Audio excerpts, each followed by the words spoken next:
Attack on Titan final season episode 1 was a doozy. Well, I don't even know if I can call it an episode because it was a fucking hour long.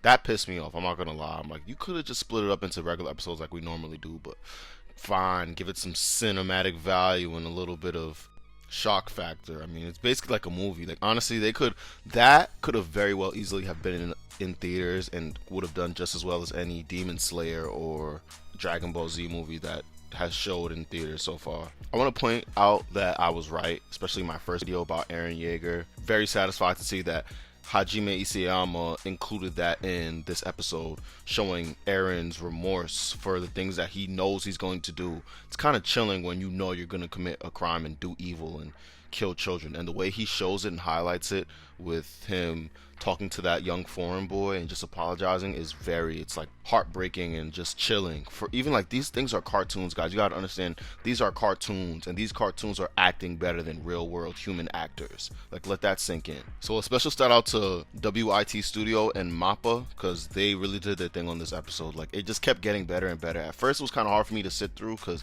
I have the attention span of a squirrel. Like, come on guys, you see what TikTok is doing to us? But literally it just kept getting better and better. I have to say that this is still the best, and I thought Villain Saga was coming back and gonna take the crown, but no. This is still the best anime for just gruesome scenes of despair and just a fictional world where you can just be like, what is going on in this world? Like, how did the mangaka think of this stuff? Like, he must have a lot of fucked up shit going on in his head, but hey, makes for better anime, so better for us, right guys? Hey man, shout out Annie and Armin, still not getting their feelings right, and the world is fucking ending and they cannot get their feelings right. That's freaking crazy to me. Like, I better go find somewhere and rump real quick, you know what I'm saying? Like, time is of the essence more than ever, and they over here confused about how they feel about one another. Like, couldn't be me. So as I'm watching the episode, I'm trying to re-jog my memory in a sense, and I'm just like, who are the Ackerman and the Azumabito, and why are they even important? Like, I always hate anime sometimes because I feel like they introduce things that aren't important, and then the mangaka might kind of forget to like elaborate on it or make it a bigger thing. That's why I love Naruto so much. I feel like Masashi Kishimoto really left no stone unturned. Like, anything that was introduced in the anime had a backstory and connected to something else in some way, shape, or form. I love that. But for those of you who are unaware or don't remember, the Acumen Clan is actually a royal-esque family of Eldians that were charged with protecting the king, but they were basically extinct or pushed to extinction because they didn't believe in King Fritz's ideology of letting all the Eldians die because they're devils and they've done so much harm to the world. Basically, and that's why Mikasa and Captain Levi are like so tough and so strong and like really give it up in the show. Because they're Ackerman, so that's why they're really good at fighting, because it's in their blood to protect the king. Now, Mikasa's Azumabito blood is completely different. It's apparently she has like foreigner blood from another part of the island. They're called like a Shogun clan, and they were really good friends with the Eldians, and that's how they're connected to the Eldians. That's why they come. It's kind of pointless to me. I don't think they really should have included it, but yeah, Mikasa's royalty because she's related to the Shogun clan, which is Azumabito, which is like a subsect of that. But let's segue back into Annie, and I kind of was mad at her return because I felt like we were gonna see a lot more action from her because, you know, she's pretty tough. Like, her and Mikasa were like on par. Like, they're the two strongest female characters. I kind of always want to know who was stronger, but obviously Annie's a Titan, so you can't really compare the two. But Annie choosing not to fight, to me, was very selfish of her. And like, when the world needed her most, she's literally a Titan. She has the power of a Titan. She's over choosing not to fight because she just mental health is important, guys. That's basically the lesson of this statement. Like, mental health is important, and I feel like they're showing that even throughout the show. Like, even all this is going on, she's just like, she's like, I can't do it anymore. I've been in this crystal for 4 years. Like, so much has changed. I just can't be who you guys want me to be right now. And it's tough because they need her, but hey, it is what it is. Like, it's kind of funny how no one even goes against her wishes. They're all like, well, hey, even though they really might need her. But speaking of tough female characters, salute Commander Hodge. I want everyone to take a second and just give their hearts, because Commander Hodge really did her thing. Like, she was really one of my favorite female characters throughout the whole show. One of my favorite characters, period, because she just always seemed very upbeat, and she truly loved fighting Titans. Like, she seemed to be the only one that fit in that world, making her a misfit because like everyone was just in despair. I'm sure she's had her heartbreaks and traumas as well, but she just seemed to be able to overcome it in a way that no one else could. And she always seemed upbeat and just ready to study the Titans, learn more, and just she never really showed any weakness or fear. She always was kind of ready for the next challenge, ready for whatever came next. A couple episodes she showed like a little bit of craziness, but obviously she's gonna be some type of emotional to be sane in that type of world. But yeah, her death was just a harrowing scene, and how she went out was pretty fucking fire, if you know what I mean. And it's just something interesting to note that I think what makes Attack on Titan such a popular anime is that it breaks from the norm in the sense that no one character is above death. Think of every character we've met so far. Like, they've all basically died. Like, even characters that you thought were gonna have a longer lasting story. Like, honestly, I did not think Commander Eren was gonna die that soon. But he got his ass crushed. That shit is crazy. Like, a lot of them died, just, you know what I mean? Just so every character has this level of mortality that just makes the show so interesting, because you never know who's going to go next.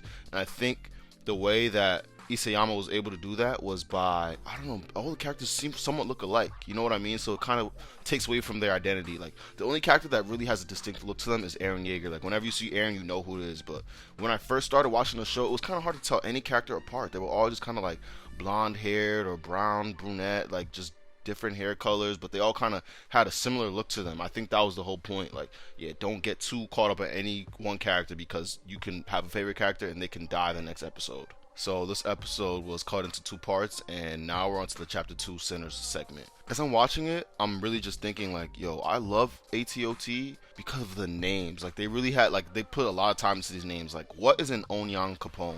I just love saying it, Onyan Capone. Like, how did he even make that up? Then you have Golden Boy, Wonder Boy, Zeke, and then Falco and Gabi. Like, I don't really know what it is about those names, but they just have so much essence to them, like, that makes the character come alive even more. Better than a lot of animes which are regular old, like, literally every anime has like a girl name like Mikasa, like Megumi, or like, it just, the names are pretty generic. But obviously Mikasa's not the one character. They have a lot of better names in there, which is why I appreciate Attack on Titan. Like, even Paradis Island, the island of Eldia. Like, it just sounds like he could have easily named it Paradise Island and called it a day. But we would have all been like, boo, cliche. Like, obviously they want it to be a paradise, but it's a paradox because it's not a paradise. It's the complete opposite. But it's like, just taking away the E and just pronouncing it Paradis makes it so much cooler. You know what I mean? But speaking of Mikasa, I need me a shorty like Mikasa that's like gonna love me no matter what mistakes I make, because Eren has made a bunch of mistakes, yet Mikasa just keeps, every time they're like, hey, we might save Eren, Mikasa like perks up, gets real happy, like, oh really, yeah, it's exciting. Well, like, you know what I mean? I don't know, she just loves Eren. I need me a girl like that. Segueing back into the whole mental health aspect, it's really interesting how Isayama highlights mental health in this show, because someone like Eren has been through a lot, and he's, in a sense, to me, he seems almost like a big brat, just trying to get revenge on the whole world for the horrible life that he lived. Which, yes, it's not fair, the life that he lived, but it's also not fair for him to blame everyone for his life, you know. And the rumbling is like basically him lashing out at the whole world for just the injustices that is the world. But there's still some good in the world that he kind of is doing wrong by snuffing out.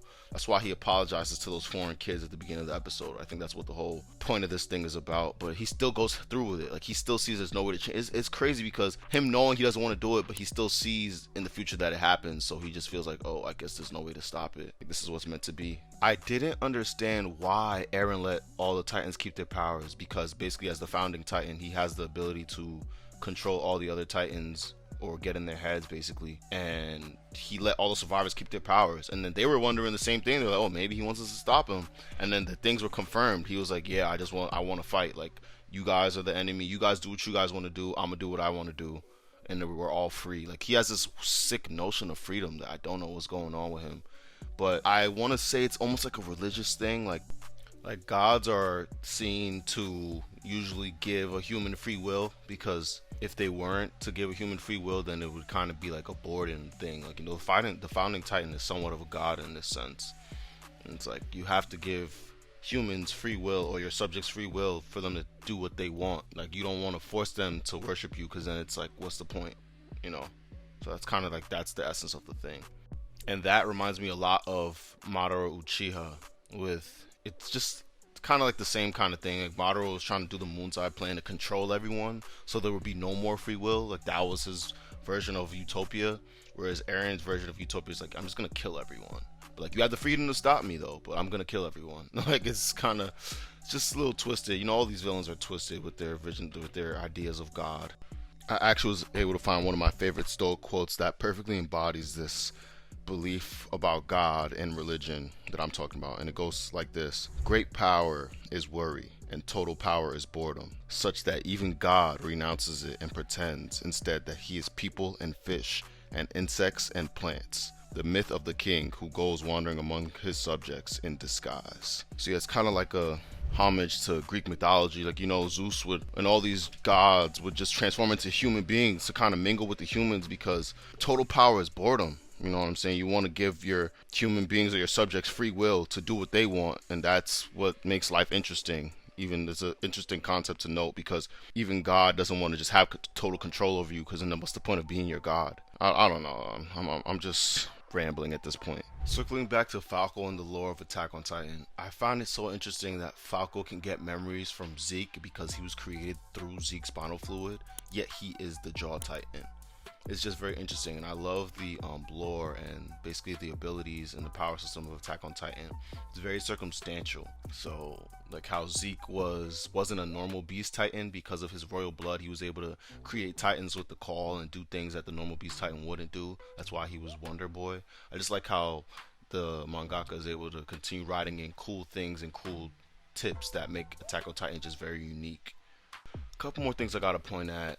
There is a lot of racial injustice and Stockholm syndrome going on between the Eldians and the Marlians. Like, they are just weird. Like, they've really been, it's a lot of just indoctrination going on there. That they literally just love their captivators, and they love the people that persecute them and hate them. Really interesting to see. Another thing is, Annie's father the only black Eldian? Like, I really didn't understand that. Like, I'm like, where, like, cause I don't see anyone else that's black, or maybe I'm just missing them. Maybe I've seen Onyon Capone, but I don't think he's Eldian. So I don't know. I'm a little confused about that. And it's just funny and interesting to note how all of the Attack on Titan characters now all of a sudden admit their wrongs. This is, if you can relate a lot of this to religion, like, you know, on Judgment Day or whatever, they even call the Judgment Day the Rumbling. It's funny that now everyone wants to, you know, admit their sins and ask for forgiveness, and no longer wants to hate the Eldians. But it's a little too late for that now, isn't it? But the general on the airship tower actually said it best. He was like, let's never repeat those same mistakes of fostering hatred if they do make it out, which is, I think, the lesson I'm going to leave you guys with. That, yeah, you should never repeat the, you know, same mistakes that got you in the place that you are now. But other than that, I'm really excited for the next episode and how they're going to end it. I know it'll end with a smash because this mangaka really cannot miss. But until next time, guys, make sure you like, comment, and subscribe. And definitely keep checking out my other content. And hopefully I'll see you soon. And remember to, as always, find your Zen, your final form. I'll see you next time.